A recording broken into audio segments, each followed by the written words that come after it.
有800個大人參加者同埋1200個小朋友參加者咧，因為去咗一個 theme park 一個主題樂園。咁跟住咧就抽咗20個人出嚟啊，randomly selected。呢個 selected 咧就揀咁解啦，proportional 就係 ratio 啦，即係比例咁解。咁啊，跟比例咧去揀20個人出嚟。好啦，咁跟住佢嗰個 sampling method 係乜嘢咧？咁第一個 simple random sampling，簡單嘅隨機抽樣，即係真係隨便抽一啲數字或者分數表啦。即係 systematic 就係每3個揀一個，每4個揀一個，諸如此類。stratify 咧就係講緊分組跟比例抽樣，咁而家梗係呢個情況啦。咁所以咧 A part 就係 stratify 嘅 sample。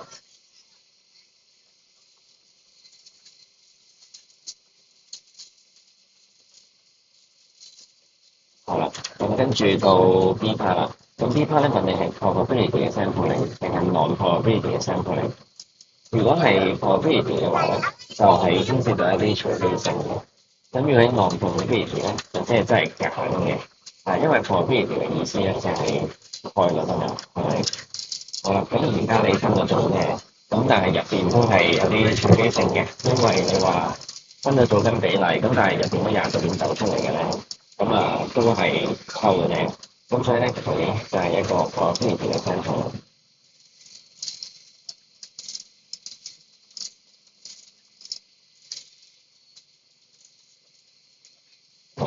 咁跟住到 C 啦，咁 C 咧就問分別有幾多個大人同埋小朋友嘅參觀者。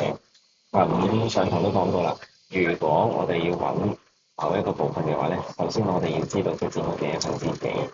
咁如果有800個大人12個細路嘅話咧，佢夾埋咧就有2000個人擺喺份嗰度。咁跟住大人有800個擺喺份紙度。咁呢個咧就係大人變咗嘅份數啦。咁你跟翻呢個份數去乘翻你揀幾多人，即係21個。好啦，咁最終咧你要計到大人有8個嘅。咁細路咧做法都類似啦。你總共有2000個人，咁咧細路有1200個，咁細路就佔咗2000分之1200啦。咁你乘翻20，咁你加埋咧就係92個。